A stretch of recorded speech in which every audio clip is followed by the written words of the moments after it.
So, if you guys have not been watching the news lately, we've been having some bank failures lately. I don't know if you guys have seen that. Um, it's to the point now where even a big bank in Sweden shut down. The Swiss. I don't really know how you say it. Sussy. I don't really know, to be honest. It's sus for sure. It is. All It's of this. it's very sus. What was your initial thought when you were hearing about the Silicon Valley Bank shutting down and closing? Any Here initial we fucking thought? go again. Here we go again. Look at how fragile it all is. 2008 all It's over again. it's all just make believe nonsense. But the way the game is played, we just move things here, move stuff there, raise the debt ceiling here. Okay, Yeah. lower the interest rate. Oh, but we got to tackle inflation this time, so you can't do that. Right. It's just Yeah. So, it's a clusterfuck. This is why I keep my money in the cookie jar. so my initial thoughts when I saw this is why there was an attraction for Bitcoin and all those cryptocurrencies is because of this. And I'm going to be honest with you. I'm not a bank expert. I'm not a big financial Likewise, expert. I'm by no means an accountant or an economist. So before we started, because we wanted to talk about it earlier when it was hot, but Right. we wanted, listen, if we're going to, we want to sound like we somewhat know what we're talking about and have I some have thoughts to research together. it because and I do- don't know Right. anything about So, banking. so let's start with this. So, when it first, so this was the 16th largest bank Right. in the world, and this was the second biggest bank collapse in our U.S. history. Okay, it was pretty much, and what I've learned now is the banks are operating as their own businesses and taking your money of whatever bank you put your money in and doing whatever they feel they need to do to grow their business. It the feels bank. like that South Park episode about the market crash back then Right. in 08 where it's like, and it's gone. Right. So, it's pretty much investments losing value, and and all the depositors drawing large amounts of money. So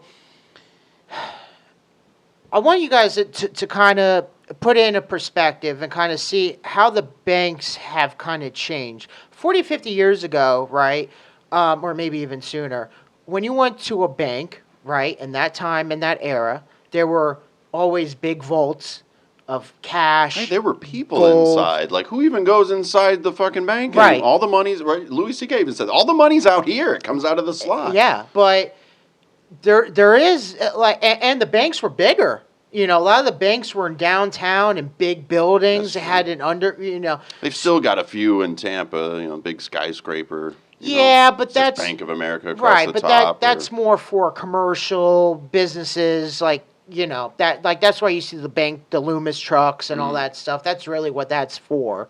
So and then you go into in today's bank, and there's really what do you see? It's just a bunch of tablets, a couple tellers, and ATM machines. That's it. Really, no, you don't see bank robberies really happening that much. So okay, so the banks aren't physically having all this cash. Okay, all right. So where is all this cash? Right? Like what happened to it? Where did it go? Who has it? Right? I would assume the government has it. Right? It's my I assumption. mean, it comes I don't out of really and know. goes into thin air. Right. So I'm looking back and I'm like, okay, so we don't know where this money is. And then it takes me into questions on, okay, so this bank didn't have money to give back to their depositors because the investments that they made as a business, right, either failed, whatever scenario And it's happened. gone. Right. But yet, how is the government able to send millions and millions of dollars to, let's just say, Ukraine, right? So, Hypothetically. are they really sending money, or are they just sending the value of it? Right, sending something, but I played a $5 scratch off. Mm-hmm. I won $20. haven't scratched the bottom of it yet because I haven't gone back to a place to redeem it, but I haven't scratched the little bottom where you scan it. So in theory, I could give that to somebody as $20, like it represents $20. You know, if Right. it was scratched off, they'd be like, I'm not taking that because you probably already scanned it, got your money, and this is a rip. Right. But it's not scratched, you know. So in theory, I could be like, you know, could you do it? Here's $20. I don't have cash on me, or I could give it to a homeless person. And be like, here, dude, like scratch that off, and there's $20, like because I don't have anything on me. Right. So it could be that. It could be, you know, the military hardware. It could be Right. And that's what I think. Yeah. And that's what I think it is. It could be drugs. Because I forgot where I heard it. It could have been from the podcast redacted that I showed you. Which Yes. just so everybody knows that we will have links in the description below and our sources that we got. You know, some of this information. Yeah, the information's not coming from here. I had to read. I had to It's- read and it's a- listen, and it was like school. It's a shit show, and so really, and think about this: the big investors or the big high rollers in that bank, right? They knew ahead of time that bank was going to fail, right? So they all withdrew their money first, leaving people like us, The little guy. you know, oh well, you know, you're going to have to wait. Well, this bank itself was interesting because even the name of it, like I said, when the story first broke, you know, Silicon Valley Bank, and I'm like, I'm like, okay, that's out in California. Isn't that where they make all the, you know, tech computers stuff, and yeah. tech stuff? Yeah. And lo and behold, the two are correlated. So from what I found, it's known for being the center of the tech industry in the U.S. The area is home to some of the world's largest and most influential technology companies, i.e. Apple, Google, Meta, Hewlett-Packard, many more. Look them all up. So to have a Silicon Valley Bank, you can infer the primary role is to help tech companies by giving financial services like loans, accounts, and investment advice to help them grow and develop their products. You know, tech startups, venture capitalists. The thing is, there are the big players, like how you said, the big players get the word first because they're the heavy hitters. They pulled their stuff out. The little Right. guys, and there's quite a bunch of those, they were just, you know, I have an idea for an app where, you know, it's a digital girlfriend. Boom, here's a loan. Here's your startup money. Good for you kind of thing because, you know, that was their whole gimmick. Right. Kind of like the housing stuff in 2008. That's what I was going to say. We're Right. just doling out loans, and they were creating a housing bubble. And then when it popped, you know, we bailed out Wall Street. It laid on the Right. taxpayer. The difference is with this one, from what I've heard, came from Joe Biden's mouth too, is that it's not going to land on the taxpayer somehow. Okay. I don't know. Of course, we'll wait and see. Okay. The theory is that Wall Street's going to pay for it. No. I'm like, right. Here- Isn't that the no. same kind of like Mexico Yeah. is going to pay for the wall kind of mentality? Like, where the fuck are you getting this from? Listen. This Their criminal friends on Wall Street? Those people? This delusion, because the Democrats say this all the time. We're going to tax the rich. Rich is going to pay. Blah blah blah. And you've said it perfectly. They are part of the rich. So Exact- why would ex- they exactly. hurt themselves? Here's the thing. America's economy is very fragile, and you guys need to realize that the America's economy needs the rich, because the rich have the money. Right. They have the ability to buy property, to buy assets, to start up businesses, to employ people, things of that nature. Okay, that's why when you see that, you know, let's just say, I remember with Amazon, that they wanted to tax the who was it, Bezos, right? Jeff Bezos was Okay, the owner of Amazon. Yeah. They were gonna raise his taxes. Well, he'll then transform it into a business tax, which means guess what? You'll have the taxes got a that you whole buy. team of- It's yeah. it's a trickle down. Yeah. It's a trickle down. People need to, and there's a lack of education on not just the whole banking system, but just money. I don't know anything, Money in yeah. general, right? I remember when we went to school, it was just the basic what a bank checking and savings account is, Right, balancing your own checkbook. what a credit card is. Like Enterprise Village. Remember doing Right, that? yeah, That I was remember fun, that. I don't yeah. even think they have that anymore. I I mean, don't they think- have the Enterprise They've Village. got I just- Finance Park. That was the last thing that I heard when my Okay. brothers were growing up. So I don't know if it's evolved Okay. into something similar Right. or if they even continue that program because they don't even write cursive anymore. Right. So, I had to, and I've been reading a book recently called Rich Dad Poor Dad. It's an old book. Just to give a perspective of, I'm not saying like, oh, I'm going to be, I'm not saying you're going to be a millionaire if you read this book, but just kind of give you a perspective on how the rich people think, how they move their money. And it just breaks it down to like a, to where like a regular guy like me can understand. So, See, I would need that because trying to decipher all this jargon that I've been trying Right. to absorb has been. Like, I feel like Tom Green and Freddie Got Fingered, right, trying to discuss Right. it right now. You know, stocks, bonds, NASDAQ, Yeah. investments. right. I have no clue. So, because if you really take a step back and look, let's just say if everybody in the world right now were to withdraw from their banks, whatever banks they use, to get cash, there's physically not enough cash to give everybody that has a bank account that cash. Right. Okay? So, what are we going to do? And this was even, I think it was about 15 years ago, I had saw this documentary about modern money mechanics and the monetary system and how it's implemented, the Fed, all that stuff, and how it weaves its way into, the way life is and what we can improve on. Right. It was an idea that was also put forward by a guy named Jacques Fresco, who unfortunately passed away in May of 2017. But he had this idea for a resource-based economy. It was very utopianist. I get it. Like a lot of people poo-pooing on it. Anybody I tried to talk to about it was like, okay, you and your fucking hippie commune, dude. Like, get out of here. Right. But even then, at that time, it said that 97% of the U.S. money supply existed digitally at that time. Only 3% of it existed in physical currency. I'm Right. sure that's a lot less. It's probably maybe 1.5% now. Who knows? Yeah. So it'd be even less. You were telling me about some guy. What he tried to go into a bank and get how much out? Like the bank couldn't fulfill Oh, no. his withdrawal. I forgot what his name was, but it was a YouTube short. He was saying that he actually went to a bank to deposit money. Okay. He had 10 grand cash that he wanted to deposit, and they could not handle that money for whatever reason. Like, so they had to shut the bank down and have like a full team ahead of people to process that money.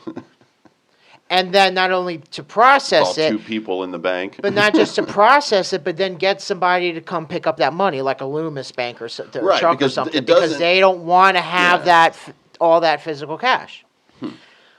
So when I do a bigger deep dive into this, this actually happens pretty frequently of these banks going under. I read it was 550 U.S. banks have gone under since 2001. Right. You know why you don't hear about it? Because the bigger banks buy them out. Okay. For instance, there was a bank down here called SunTrust, right? Yeah. Right before they were about to fail, Truist, Fuck which you, is a man. big time bank, bought them out. Now you see Truist everywhere. Dude, that was kind of like when Speedway took over Hess, and it almost happened overnight. And was it my buddy Robbie Collette? He had eaten some mushrooms and was going to get a Godfather pizza, and Yeah. he lived off of Gulf Boulevard, Madeira Beach, and there was a Hess on Gulf Boulevard, which, kind of in a flash turned into Speedway. Right. And he started freaking out. The signs are red, and it started kicking in, and he's like, "Is this real?" And Yeah. then the next day. He's like, Yeah. "Oh, no shit, yeah, it did take over." Yeah, it's weird. Yeah, like SunTrust, I it's- didn't even know. Yeah, yeah, you don't think used to be about it, but you everywhere. go, yeah. And then there was, I think Wachovia used to be a thing, and that doesn't exist anymore. Yeah, the first time I saw one of those, I might have been 7 or 8. My dad and I were in Cocoa Beach. We were on a traveling soccer team, and we were in a tournament there. And that was the first time we saw one of those. And when we read the name, or when my father read the name, however, he chuckled and he goes, "That's a great catchy name for a bank," because the way it read, he goes, "Yeah, watch over you." Right. Yeah, right. Yeah. And then we heard it on a commercial. It was like walk over you. I'm like, oh, that's more accurate, but Right. ugh. Yeah. So, yeah. So, you know, you don't notice it at the time, but you know, we have a capitalist society, right? However, with these banks, it's slowly turning into a monopoly where there's five major players that are just buying up all these banks that are going under and taking over those assets.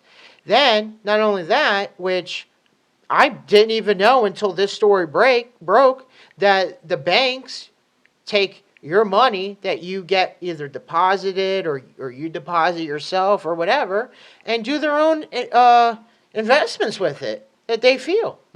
It's it's really it's really crazy if you think about it. I mean, like, and you get no percentage back. Like, you don't get anything in return. And it's gone. Right.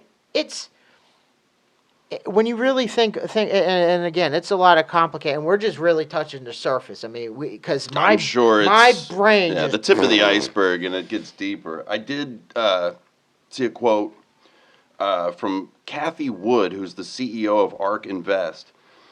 She said that when money came gushing in during the COVID crisis with all the stimulus money, this may have helped vamp it up. Silicon Valley Bank put a lot of that to work in what was at the time high-yielding assets that averaged only 1.6, 1.7% of an interest rate. When the Fed began hiking interest rates to 4.5% to fight driving inflation, the value of those bonds took a big hit. right. And because Silicon Valley Bank owns so many of them, so did its balance sheet. Then March 8th happens. Crypto-focused bank Silvergate shuts down its operations. And like you said, that's when the big players started to, pull the money out of Silicon Valley Bank. Because this guy, Peter Thiel, who's a high-profile venture capitalist, told people via social media to pull their money out of SVB. And Thiel's Founders Fund withdrew millions from it. So then the next day, it's March 9th in the morning, there's a press conference. The CEO of Silicon Valley Bank, this guy Greg Becker, he tells customers to stay calm, right? Of Stay course. calm. Oh, yeah. Right? Relax, everybody. That's the Your time- money is in good hands. Hold on, real quick. He sees everyone's pulling out, and he's like, no. If you ever hear Biden just go up to the podium and say, "I want everyone to relax and stay calm," you better freak the fuck out and you better start fucking preparing. Enhance your calm, William. No. Enhance. No. It's a lie. That means something really, really bad's about to happen. And that is exactly what happened, because same day, March 9th, later that day, Silicon Valley Bank was forced to sell all the bond it could at a $1.8 billion loss to help cover the run on deposits. Yep. And savor this irony. I'm a big Bill Maher guy. Not only his show, but Club Random podcast. Fucking love it. All right. It's real talk. Yeah. Hence the name of the show. But he had said it was 5 days before the crash, Forbes Forbes named Silicon Valley Bank as one of America's best banks of 2023. Oh, yeah. 5 days prior to this Yeah, crash. of course. It's like the Grammys. They just give themselves awards. You know? Yeah. We're the Oh, best man. bank. Brutal. You know, I started thinking, actually, I wasn't fully, aware of the 2008. I was too young. I didn't understand, and I just knew the wasn't economy aware. was trash. I had just graduated high school and nobody was hiring because no one could afford to, because everybody was in debt and Right. or trying to bounce back from hyperinflation Yeah. at the time. So, but I did notice this. During COVID, I always noticed this, that there was always lines at the ATM machines at banks. There was always lines, especially at Chase banks. I've always seen lines. Now, when, here in Florida, when we opened back up, there was less of it than We just closed? just the normal, for a little bit. Then there was just the normal flow. But there was a period in time where there was lines, like lines that you would see at Starbucks. I was going to say, like Chick-fil-A lines? No, like Starbucks, Starbucks lines. lines. Okay. And I was like, huh, what the fuck's going on? Everybody pulling money out so that they can have it. Well, you know, they're always instilled in you that, listen, especially the last couple years, if you take the physical cash out, it's going to be worthless in a year because it's going to devalue, right? So I'm just going to raise awareness and just give people some things to think about. Please do not take financial advice from me. I am not a financial advisor. Same. Okay? Oliver's pretty good at it, though. but He did my taxes. I think now, granted, a lot of these big banks, it only affects people that have, I think it was over $250,000 or more. It really affects because then you have to have insurance and blah blah blah. And they claim that doesn't affect the little people. Well, it eventually will. It's always going to be a trickle down effect, right? And it's just going to make it harder and harder for you. It's like when the companies, like the rising prices due to inflation, it all lands on the consumer. Well, because the company's not going to lower the price because they still have to meet a certain profit margin in order for their shareholders to feel satisfied in something, so that when they raise the price and customers bitch about it, they don't just lower it just because it's you. Kind of, but there's an extra step to that. Yeah. It's the government that will raise property taxes, will raise, think about a business, right? Okay. Right. Your property tax is going to go up. Your electricity bill is going to go up for that facility. Right, the energy. Then all of your payroll taxes or any other taxes you have to pay for a business. So because the government is raising all those taxes for that business, then in return you have to raise those prices in order to keep afloat. It's not the business. Otherwise, you go out of business. Yeah, it's not the business itself that just wakes up one day and say, "Man, we got to raise these fucking prices." No, they really don't. But they have to accommodate, for what's happening because to of them. of what they're getting dinged. Businesses do get billed themselves. Shit rolls downhill, Jack. So That's capitalism for you, isn't it? it is. So here are some things Late stage capitalism. Yeah, here's some things I think that people should just start doing. On any level, between your means, don't go outside of it. Just whatever you can. I think you should, as a working, regular working guy, take some cash out little by little, every week or every month, whatever you can do. I also think that you should try to divide your assets. Okay, so try to I would suggest you some research before you do anything, but try to do some investments in some gold, silver, platinum, or even, I'm going to botch this name, palladium. It's a mixture of gold and silver and platinum. It's like a mixture of all three. It's a fusion. Palladium, I think. I don't know. And that's why people are stealing catalytic converters. It's part of it. All that shit's in there. Or a lot of it is. And I would dabble into the more established cryptocurrencies. Because here's the thing. If you know that term, don't put all your eggs in one basket. Classic. If you have all of your finances in one bank and that bank shut down, you're SOL. And it's gone. Right. At least if you little by little can spread it out into different, because that's what a lot of diversify your portfolio. But that's what rich people do, though. That's because, even if one bank closed down, they have money, they move money around. Right. That way, if you take a hit, you're not completely screwed. Right. You still have some kind of contingency plan. We talked about that with ChatGPT. So for other reasons. So I'll give you the story. Real quick, there was a security dude I was talking to one night, and he was telling me how he lost a week's pay because the security business that hires him did banking with Silicon Valley Banking.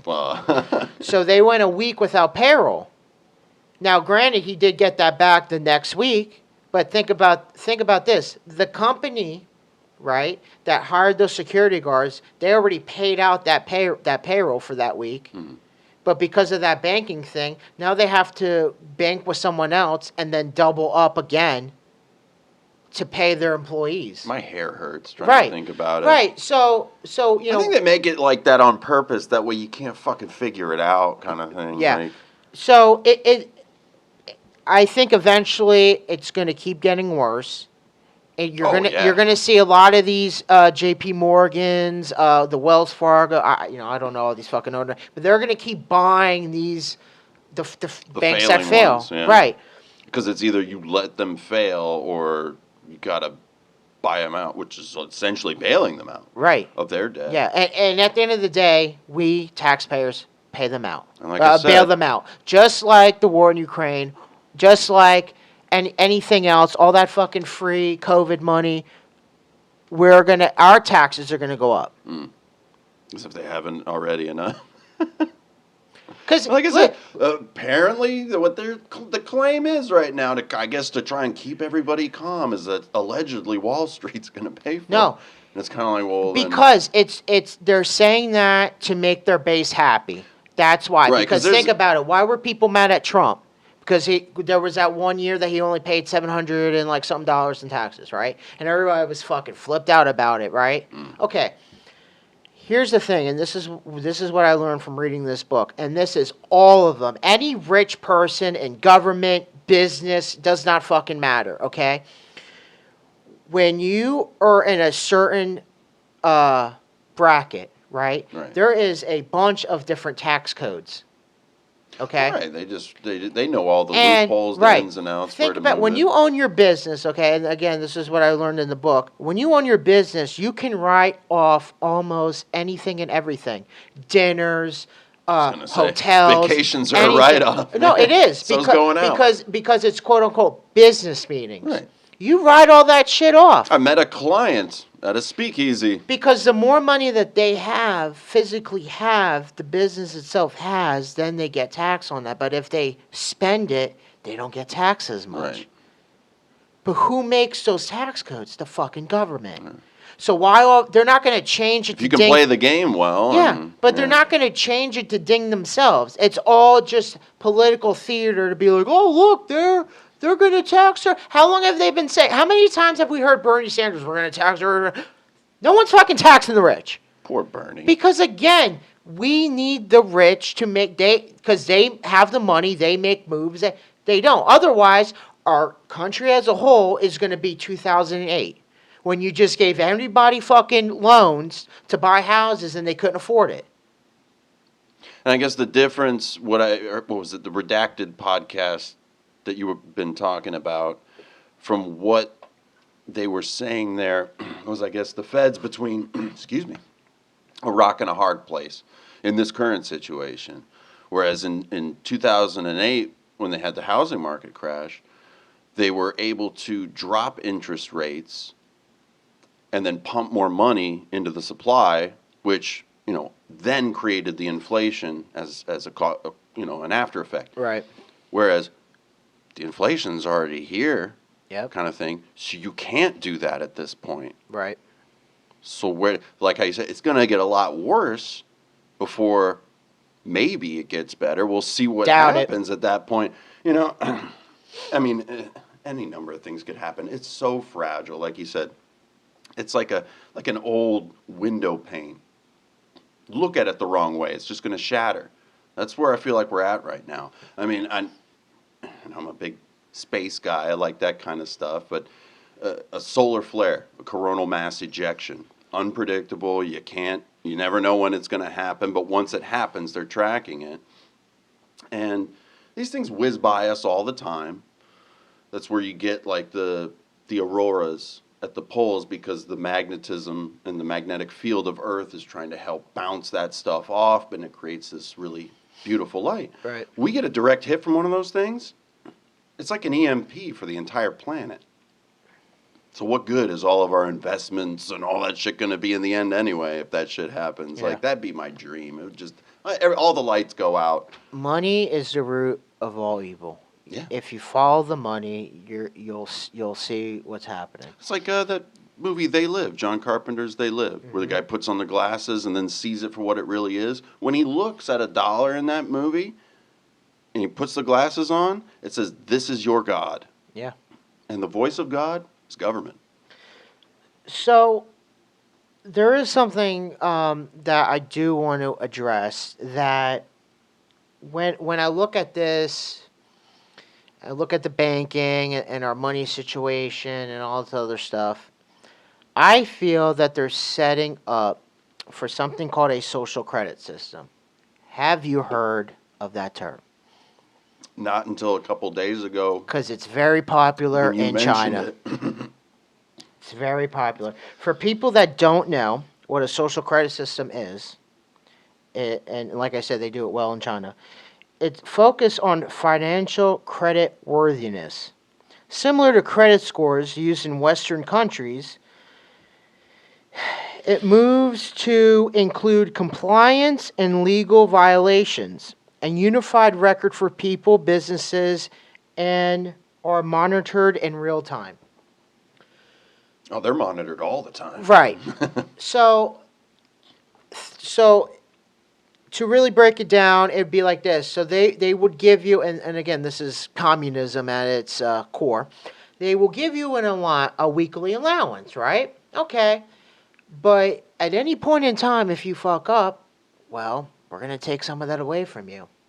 So for Fuck instance, up how? okay, so for instance, let's just say they're really cracked down on weed. Let's just say that, right? And you get pulled over for weed. Well, guess what? They're going to make sure that they report that, right, into the big credit system. You get a demerit. And then they'll ding you. Yeah. Think of it's kind of like our credit score how we have now, right? Anytime you're late for a bill, your points you get dinged for that. Anytime you take a credit card, Okay. you get dinged for that. Late payments, too many credit, Right. many things. If you take out a loan, a car loan, anything like that, your score gets lower and lower. With that score dropping, it's harder to then get certain things. So if your credit score, let's just say, is 600, it's really hard to go to a Ferrari dealership to get a Ferrari, is it? Even if you could afford the monthly payments, it's very hard. What are you going to need? Because given your history, I Right. see what What are you're you going to getting need? at now. You're going to need co-signers, and then you're going to have to put this much down and all that stuff. Right. Who's going to finance it for you? Right. Even if you have the money, we need to have a Right. lien holder. But they kind of they've kind of done stuff like that over here. Think about this. They've given out all these COVID relief checks for a couple years. Right. People just chilled at home, made the same amount as they would if they worked 40 hours or not, right? So you already kind of have that, hey, listen, you can work, you don't have to work. It's whatever. As long as you Here's your follow. allowance. Here's your allowance. Oh. As long as you follow these rules and guidelines, you're going to be okay. Because that's what happens in China. you say stuff, it comes true. But that's what's happening. But that's what's happening in China. That's what's happening. You're scaring me, man. It's not. There was an episode of Black Mirror, now that I'm thinking about it, but it was with social media. The concept was with social media. Let's use Facebook as an example, okay? Everybody has to have it in the society. Everyone's got it. And we scan each other like a QR code. Mm-hmm. So it's like I go ahead and scan you, and it has and it has the smiley face or whatever, and I give you a like. Guess what? That boosts your score. And it follows this one girl, and she's rude to like one person while she's out. I can't remember if it was inadvertent or not, like it was just a stupid accident, but they thumbs downed her. And when people start to scan you and they see you've been thumbs down and your score's dropping, they don't want to be associated with someone that's losing that. So she was frantically trying to find people to give her likes, as we do with social media in general. But the social media app itself was the currency. So she couldn't, get a train ticket. She couldn't go anywhere. Yep. She couldn't get food at that point. And, mind you, it's very Twilight Zone-ish. I get it, Black Mirror. But that sounds like the social credit system, if you want to call it the social media credit system. And maybe that's where they got the concept for the episode. But when you tie in all this stimulus payouts and COVID relief fund money, it kind of sounds the same. Just it's the same game. Just They're played with testing it out. Different They're baby equipment. They're baby birding it to you. Yeah, just- Right. They're just doing little test runs, seeing how people Ugh. look. I got to tell you, man. the longer that this fucking clown show goes on, we are losing our freedoms little by little. They keep taking the shit little by little. Fucking, I'm telling you, shit is going to get bad. We're going full on communism, and it amazes me how people just are just like really like, no big deal, dude. Like whatever. It really blows It's like my how mind. I said about Like, what voting. more- Y'all want a master, and y'all What? got one. We are more worried about fucking what pronouns to use. We're more worried about fucking trying to arrest Trump on some fucking more Stormy Daniels bullshit. I mean, this is statute of limitations is passed. this so is the they can't. bullshit that we're focusing on. Guess what? People don't give a fuck about people in Ohio, East Palestine. We forgot about that. We don't give a fuck about that. No, We really don't. it's old news, man. I mean, what more needs to happen for people to wake up and be like, man, something's just not right? You have a fucking president out to lunch, doesn't know who he is, doesn't know what the fuck's going on. You have Koala Bear over there that just laughs at everything, okay? She can't even make up a sentence. And again, we're just okay with it. And we're about to have a Trump and DeSanctimonious And we have this That's more delusion exciting. that fucking Matt Gaetz and Mitch McConnell are going to save us, and in 2024 we're going to win this election. Well, you No, the see, fuck our we're- investments happen to No, be exactly the fuck where the rest we're of not. all of our others are, and People need we to couldn't do that. listen. People, you need to start looking out for yourselves, your families, and loved ones. Okay, and you need take this as a wake up call, and you need to start making some financial moves for yourself. You know, all this kind of talk brings me back to might have been 4 or 5 years old. I remember asking my parents that, and they didn't, go into details because I can't fathom all this information at 32, let alone 4 or 5. But I would often ask, why don't people do things for the love of it? I had just started playing baseball and stuff like that, and my parents were trying to force things on me, but they were encouraging it. But one of the big rules that they would say to me is, this is a game. When it stops being fun, don't play. The umpire says play ball. He doesn't say work ball. First of all, that makes no fucking sense. Secondly, whatever. Right. But then I'm seeing, you do make money if you hit it professionally. So it's like, why don't people just do things because they love them? And I was like, why doesn't a farmer just farm because it's what he likes to do? He loves that lifestyle, and he likes feeding people and giving. An artist paints a painting because they love it, and then they have a friend that's like, I really like that, and they're like, oh, this is for you, kind of thing. No, I get it. That's a fucking pipe dream. That's a hippie pipe dream. But I proposed that, like, what if we got rid of money and it was a resource-based economy? And I had someone challenge me on that, and it was a good point. They said, because I like to watch MASH, old TV show, and Alan Alda plays one of the head surgeons, Hawkeye Pierce, and it's an episode where he has a hole in his boot. And he goes to the guy that can fix it for him in the barracks, and that guy says, well, yeah, I'd love to fix that for you, but I got this tooth is bothering me. You're one of the surgeons, right? You can get in and get me into the dentist. This hole in my tooth, like, it's making me crazy. This toothache, I got to get it out. So then he goes to the dentist to do the favor for this guy so he can get his boot fixed. Well, the dentist wants something else, so he has to go to someone else to get something else for someone else, like all the way down the line, and blah, blah, blah, blah. He goes nuts towards the end, and I'm thinking, yeah, I guess that is kind of where we would end up if we didn't have some sort of middle. Well, then you would end up at communism. Right. That's but then what at the it same is. time, I was thinking to myself, well, if everybody has skills and can help each other out, I know I'm coming back to the hippie commune pipe dream, but that would be kind of nice if we all worked together and learned skills and used our skills together, because it's just products and it's wants and needs. Why is there's this middle thing? Because they don't look care. what happens with But this they don't middle care. thing. They don't care. It's a means of dividing and conquering. Think about this: if the country cared, you wouldn't have to pay hundreds of thousands of dollars to go to school for a profession. Right. If they really cared. Right. What do? Outsource. Because I guarantee you, there's more doctors and surgeons that are not from America than from America. Guarantee you. That's a decent point. Guarantee you. It's cheaper to outsource stuff. And it's all about this. The country as a whole doesn't give a fuck what your dreams are. They don't really care what your skills are. Yeah. And for people to follow their dreams and passions and stuff like that, you can still do that.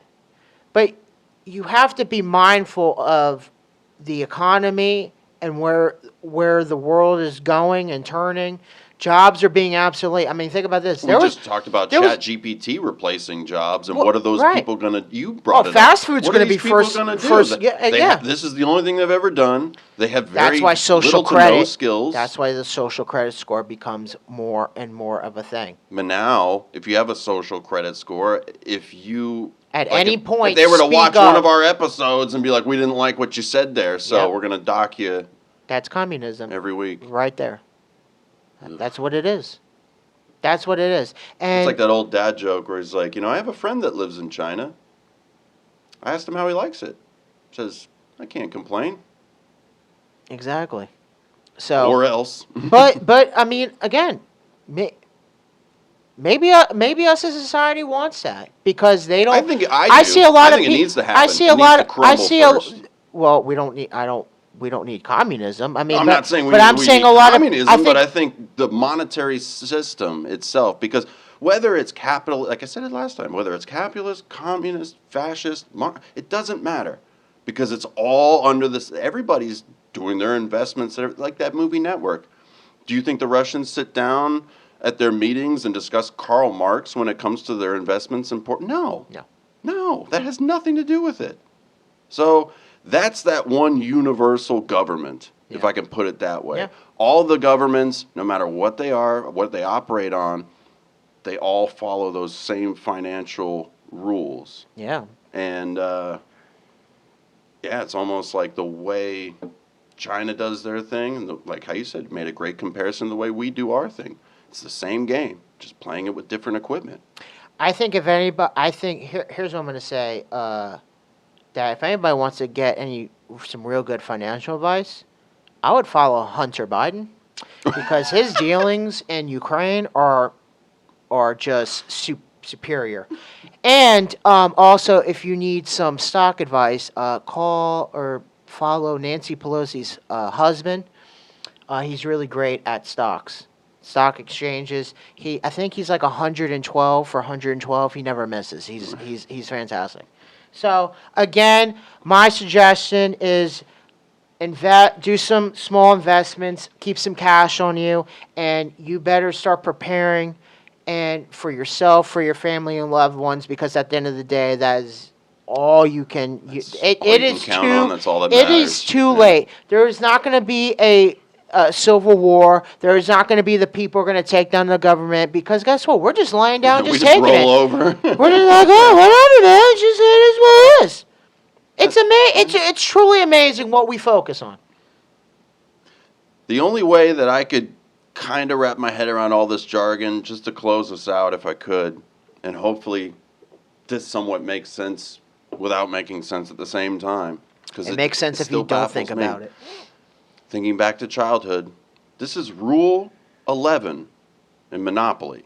Rule number 11. What if the bank runs out of money? Some players think the bank is bankrupt if it runs out of money. The bank never goes bankrupt. To continue playing, use slips of paper to keep track of each player's banking transactions until the bank has enough paper money to operate again. The banker may also issue new money on slips of ordinary paper. Plus, don't forget all those fees that the banks ding you. Oh, and then there's interest. See, debt is the primary weapon to keep anyone or a country down, and interest is the prime ammunition. Ask China, because we're in debt with them. Keeps you there. Sorry. Whoa. Ding his social credit. Not mine. I didn't say it. Good luck to all, and God bless. And like I said,